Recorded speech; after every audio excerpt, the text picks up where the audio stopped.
Hello दोस्तों, welcome back to our channel. तो जैसा कि हमने पिछले एपिसोड में देखा था, ली जोंग ने स्पिरिट पाउडर का यूज करते हुए उस लड़की और स्कॉर्पियो बीस्ट को बेहोश कर दिया था। और यहीं से नेक्स्ट एपिसोड की शुरुआत होती है, जहां वो लड़की गुस्सा करते हुए ली जोंग से कहती है, तुम देखने में तो काफी अच्छे पर्सन लगते हो, फिर तुम ऐसी घटिया हरकत कैसे कर सकते हो। जिसपे ली जोंग भी गुस्से से उस लड़की से कहते हैं, अपनी बकवास बंद करो, चलो हम दोनों फाइट कर लेते हैं, और जो भी ये फाइट जीता वो ट्रायर उसी का होगा। और ये कहकर ली जोंग ने अपनी स्वॉर्ड को बाहर निकालते हुए अचानक ही उस लड़की पे अटैक कर दिया था। ये देखकर उस लड़की ने भी अपने स्पिरिट मून बग का यूज करते हुए ली जोंग पे अटैक कर दिया था, और उन स्पिरिट बग्स ने बहुत ही इजीली ली जोंग के अटैक को रोक लिया था। ये देखकर ली जोंग ने मल्टीपल स्वॉर्ड्स क्रिएट करते हुए उन मून बग्स पे अटैक कर दिया था। और जैसे ली जोंग की स्वॉर्ड्स उन मून बग्स से टकराती हैं, तो उन बग्स की तादाद डबल हो गई थी, और उसी के साथ ली जोंग भी काफी ज्यादा पीछे खिसक गया था। ये देखकर वो लड़की ली जोंग से कहती है, ये मेरे स्पिरिट मून बग्स हैं, जो कि टॉप 100 एंशिएंट बीस्ट में से एक हैं, इसलिए तुम इनका मुकाबला कभी भी नहीं कर पाओगे, तो मैं तुमसे ये पहले ही कह देती हूँ, रेस्ट इन पीस। और ये कहकर उस लड़की ने दोबारा अपने स्पिरिट बग से ली जोंग पे अटैक कर दिया था, और इस बार तो उन स्पिरिट बग्स की तादाद पहले से भी ज्यादा हो गई थी, जिसकी वजह से ली जोंग बहुत ही मुश्किल से उनके अटैक से बच रहा था। और फेंग यू छुपकर ये सब देख रहा था। वो उन स्पिरिट बग्स को देखते हुए कहता है, मैंने ऐसे कई कल्टीवेटर्स के बारे में सुना है जो किसी भी बीस्ट को मैनिपुलेट करके उस पर कंट्रोल कर सकते हैं, और मुझे लगता है इस लड़की के पास भी वही अमेजिंग पावर है। और तभी फेंग को अपनी ट्रू एसेंस से अपने आसपास किसी बहुत ही ज्यादा खास ट्रायर का एहसास होता है, और ये एहसास होते ही फेंग अपनी माइंड की पावर का यूज करते हुए उस ट्रायर को चारों तरफ ढूंढने लगता है। और जब वो उस स्कॉर्पियो बीस्ट वाली केव की तरफ देखता है, तो उसे उस केव के बाहर फायर ग्रास दिखती है, जो कि एक बहुत ही ज्यादा खास ट्रायर था। और उसके बाद जब फेंग उस केव के अंदर देखता है, तो ग्लेज्ड फ्लेम ग्रास और ग्लेज्ड रियल फायर दिखती है,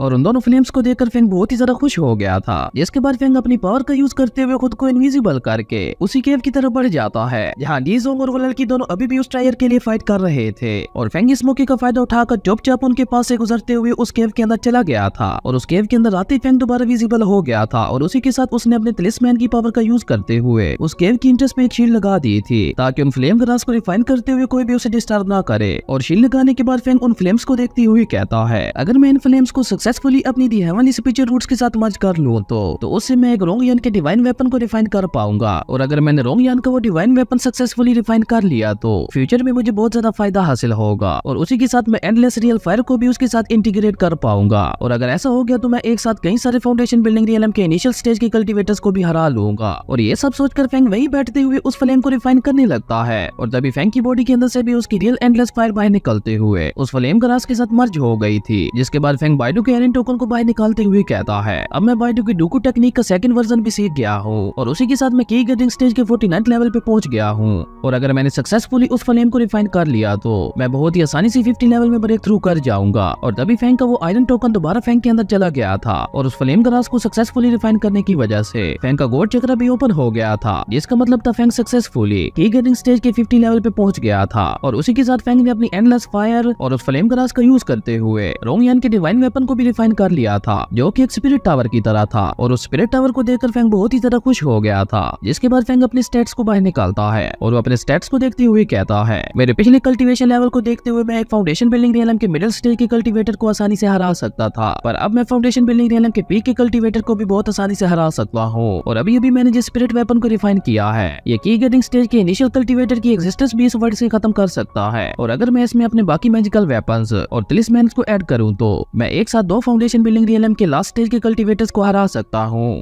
और उसी के साथ अगर कभी मेरी लाइफ खतरे में पड़ती है, तो मैं फायर एंड थंडर फॉर्मेशन का यूज करते हुए खुद को बचा सकता हूं। और उसी के साथ मैं इस फॉर्मेशन की मदद से किसी भी तरह की फॉर्मेशन बना सकता हूं। और उसी के साथ साथ मेरे पास रेड फॉक्स डेमोनिक बीस्ट भी है, जो कि किसी की भी लोकेशन को ट्रेस कर सकता है। और सबसे एंड में आता है मेरा सोल डिवोरिंग बीस्ट, जो कि किसी की भी सोल को सक कर सकता है, और बाद में मैं उस सोल की मदद से अपनी पावर्स को बढ़ा सकता हूँ। पर अब मुझे जल्द से जल्द कोई और रास्ता ढूंढना होगा, ताकि मैं अपने दोनों डिमोनिक बीस्ट को इवॉल्व कर पाऊं। और ये सब कहते हुए फेंग ने अपनी स्पेस रिंग को दोबारा अपनी फिंगर में पहन लिया था। जिसके बाद फेंग ने उस केव की इंटरेस्ट पे आते हुए वहाँ पे लगी शील्ड हटा दी थी, और उसी के साथ फेंग ने अपनी पावर का यूज करते हुए अपना रूप भी बदल लिया था, ताकि ली जोंग या कोई भी उसे पहचान ना पाए। वही उस केव के बाहर ली जोंग और वो लड़की दोनों अभी भी फाइट कर रहे थे, लेकिन वो दोनों ये बात कहाँ जानते थे कि जिस ट्रेजर के लिए वो दोनों लड़ रहे हैं, वो ऑलरेडी फेंग ले चुका है। और अभी वो दोनों आपस में फाइट कर ही रहे थे कि तभी उस स्कॉर्पियो बीस्ट को होश आ गया था, और उसने उन दोनों पे अटैक कर दिया था, जिससे वो लड़की तो किसी तरह बच गई थी, पर ली जोंग उसमें बुरी तरह से घायल हो गया था। और तभी फेंग भी उस केव से बाहर आ गया था, और फेंग को अपने सामने देखते ही वो स्कॉर्पियो बीस्ट फेंग पे अटैक करने के लिए आगे बढ़ता है, जो देखकर फेंग ने अपने स्पिरिट टावर का यूज करते हुए उस स्कॉर्पियो बीस्ट पे अटैक कर दिया था। और उस स्पिरिट टावर के सिर्फ एक अटैक में ही वो स्कॉर्पियो बीस्ट ढेर हो गया था। और यहाँ पे हमें स्पिरिट टावर की ट्रू पावर को पता चलता है। ये डिवाइन स्पिरिट वेपन आगे चलकर वाकई फेंग की बहुत ज्यादा मदद करने वाला है। और उसके बाद फेंग जंप करते हुए उस स्कॉर्पियो बीस्ट के ऊपर आ गया था, जो देखकर वो लड़की गुस्से से फेंग से कहती है, कौन हो तुम और तुम्हारी हिम्मत कैसे हुई मेरे मामले में टांग अड़ाने की। पर फेंग उसे कोई भी जवाब नहीं देता और वो लड़की फेंग के फेस को काफी गौर से देखते हुए कहती है, कितना अगली फेस है इसका। और जब उस लड़की की नजर उस केव पे पड़ती है तो वो गुस्से से फेंग से कहती है, तुम ऑलरेडी वो फायर ग्रास चुरा चुके हो, जिसके लिए मैं कब से स्कॉर्पियो बीस्ट के साथ फाइट कर रही थी। वो फायर ग्रास मेरी है, इसलिए चुपचाप उसे मेरे हवाले कर दो। और ये कहते हुए उस लड़की ने फेंग पे अटैक कर दिया था, पर फेंग ने उसके अटैक से बचती हुई जाकर उसके हाथ पकड़ लिए थे,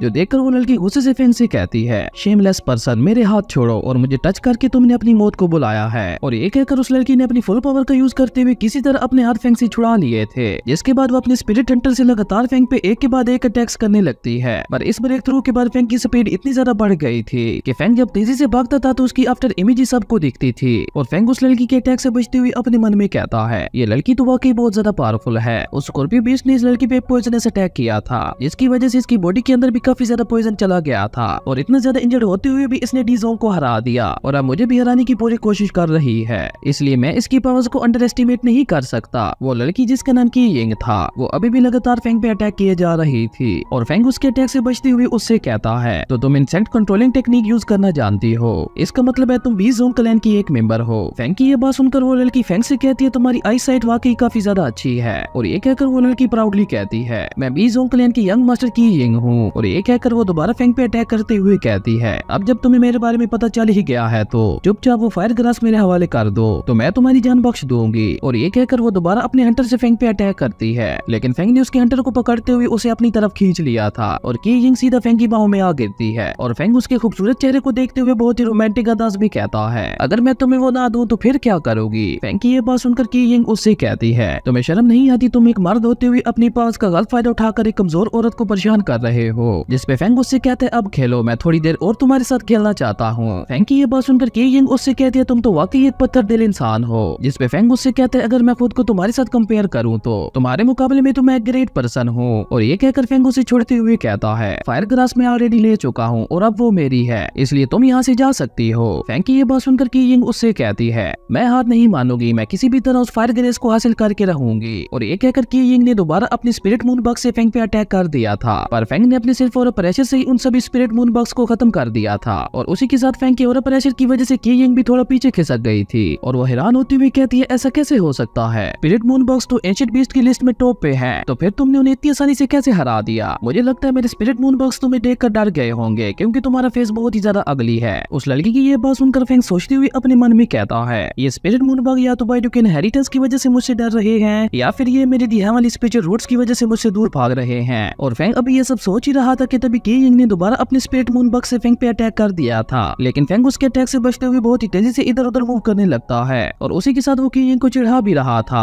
और फेंग यहाँ पे इतनी तेजी से मूव कर रहा था कि की यिंग उसे सही से देख भी नहीं पा रही थी। और जैसे ही वो स्पिरिट मून बॉक्स दोबारा फेंग पे अटैक करते हैं तो फेंग ने अपनी स्पिरिट टावर की पावर का यूज करते हुए एंडलेस स्पिरिट फायर से उन सभी मून बॉक्स को डिस्ट्रॉय कर दिया था। और ये देखकर की यिंग उससे कहती है, तुमने दो तरह की रियल फायर को अपनी बॉडी के अंदर छुपा रखा है जो कि लॉ ऑफ कल्टीवेशन के खिलाफ है और ऐसा कोई भी नहीं कर सकता, तो फिर तुमने एक साथ दो रियल फायर्स को अपनी बॉडी के अंदर कैसे मर्ज कर लिया। जिसपे फेंग उससे कहता है, मैं इसके अलावा भी बहुत कुछ ऐसा कर सकता हूँ जो देखकर तुम बहुत ज्यादा हैरान हो जाओगी। और ये कहकर फेंग ने अपने स्पिरिट टावर को वापस बुलाते हुए अपनी इमोर्टल तलिस्मैन से की यिंग पे अटैक कर दिया था, जिसे की यिंग ने अपने स्पिरिट मून बॉक्स का यूज करते हुए बहुत ही मुश्किल से रोका था। और अब इतने ज्यादा इमोर्टल तलिस्मैन को देखकर की यिंग एक बार फिर से शॉक हो गई थी और वो शॉक होते हुए फेंग से कहती है, तुम कौन हो, क्या तुम किसी ग्रेट सेक्ट के डायरेक्ट डिसेबल हो। जिसपे फेंग उससे कहता है, ये सारी बातें छोड़ो और मेरे साथ फाइट करते हुए खेलो, और क्या तुम्हें मेरे तलिस्मैन स्ट्रेंज लगे। जिसपे की यिंग फेंग का मजाक उड़ाते हुए कहती है, ये इतनी भी बड़ी बात नहीं है, अगर तुम्हें हिम्मत है तो एक टॉप ग्रेड का तलिस्मैन बना के दिखाओ। की यिंग की ये बात सुनकर फेंग अपनी स्पिरिचुअल पावर का यूज करते हुए एक टॉप ग्रेड का तलिस्मैन बनाता है, जिसकी वजह से फेंग से बहुत ही ज्यादा पावरफुल गोल्डन ऑरा निकलने लगता है और वो इमोर्टल तलिस्मैन फेंग के चारों तरफ घूमने लगते हैं। अब ये देखकर की यिंग तो और भी ज्यादा हैरान हो गई थी और उसे अपनी आंखों पे यकीन ही नहीं हो रहा था और वो सोचती हुई अपने मन में कहती है, क्या इस वर्ल्ड में ऐसा भी कोई कर सकता है। और तभी फेंग उससे कहता है, अब बताओ ये तलिस्मैन तुम्हें कैसे लगे। और ये कहकर फेंग ने उन तलिस्मैन से की यिंग पे अटैक कर दिया था, जिससे की यिंग ने अपनी फुल पावर का यूज करते हुए बहुत ही मुश्किल से रोका था। और तभी डीजोंग को भी होश आ गया था और जैसे ही की यिंग दोबारा अपने स्पिरिट हंटर से फेंग पे अटैक करने के लिए आगे बढ़ती है तो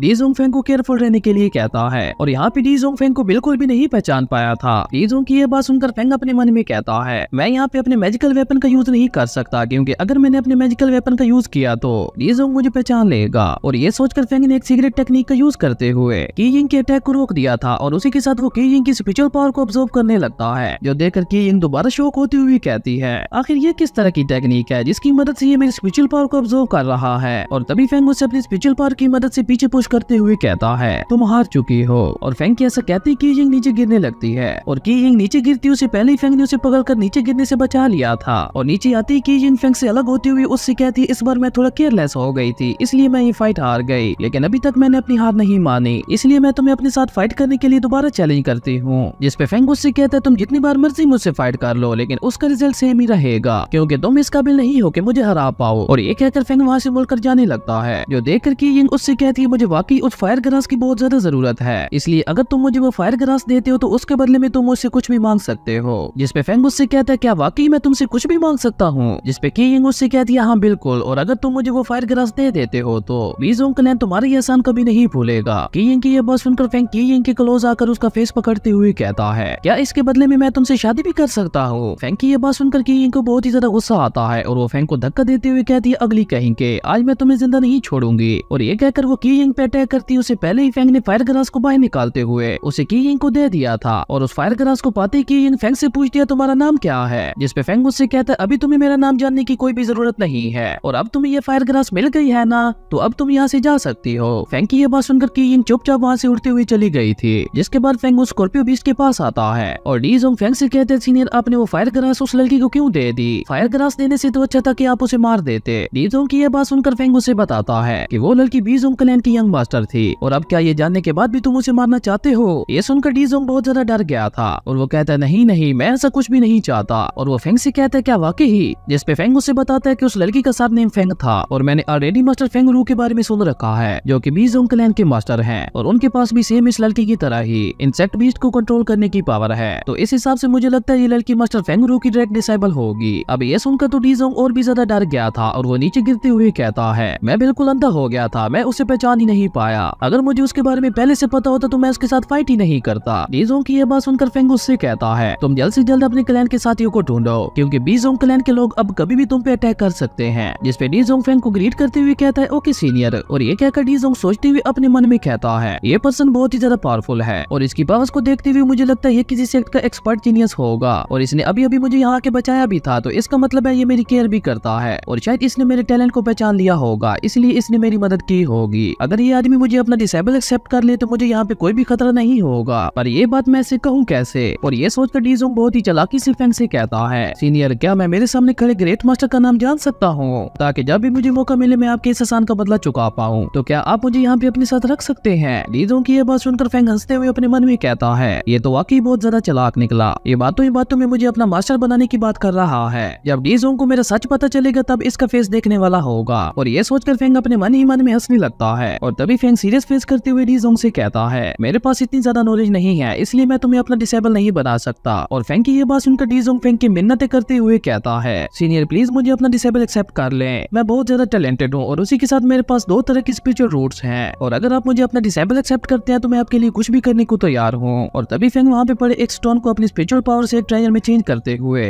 डीजोंग से कहता है पहले मुझे तुम्हारी वफादारी नहीं दिखी थी पर अब तुम्हारी ये इमोशनल बातें सुनकर मुझे पता चल गया है कि तुम वाकई बहुत ज्यादा वफादार हो, इसलिए मैं तुम्हें अपना डिसेबल एक्सेप्ट करते हुए ये ट्रेजर देना चाहता हूँ। ये स्टोन सुप्रीम मास्टर ज़ियान वू का है और ये एक एंशिएंट ट्रेजर है जो कि हजारों साल पुराना है और मुझे ये ट्रेजर मेरे मास्टर ने दिया था इसलिए आज मैं ये ट्रेजर तुम्हें देता हूँ। और ये कहकर फेंग ने वो ट्रेजर डीजोंग को दे दिया था जिसे डीजोंग ने अपनी स्पेस रिंग में रख लिया था और उसके बाद वो फेंग का शुक्रिया अदा करता है उसे अपना डिसेबल बनाने के लिए। और डीजोंग की ये बातें सुनकर फेंग को बहुत ही ज्यादा हंसी आ रही थी और फेंग उससे कहता है एक बात हमेशा याद रखना, भले ही तुम्हारे पास बहुत ज्यादा पावरफुल स्पिरिचुअल रूट्स हैं लेकिन फिर भी तुम अपनी पूरी मेहनत से कल्टीवेशन करते हुए प्रैक्टिस करना, इसी की मदद से तुम फ्यूचर में आगे जा पाओगे। फेंग की ये बात सुनकर डीजोंग फेंग से कहता है ओके मास्टर मैं आपकी ये बातें हमेशा याद रखूंगा। और उसके बाद फेंग अपनी स्पिरिचुअल पावर का यूज करते हुए उस स्कॉर्पियो बीस्ट की कोर को निकालता है जिसे देखकर फेंग अपने मन में कहता है इस स्कॉर्पियो बीस्ट की कोर तो वाकई काफी ज्यादा पावरफुल लग रही है जो कि मेरी कल्टीवेशन में काफी ज्यादा मदद करेगी। और उसके बाद फेंग अपनी सोर्ड से उड़ता हुआ वहाँ से चला गया था और डीजोंग फेंग को वहाँ से जाते हुए देख रहा था। और इसी के साथ हमारा ये एपिसोड यहीं पे खत्म हो जाता है। अगर आपको ये वीडियो अच्छी लगी तो लाइक कर दें और अगर चैनल पे नए आए तो सब्सक्राइब करते जाना। तो मिलते हैं न्यू वीडियो में, तब तक के लिए बाय।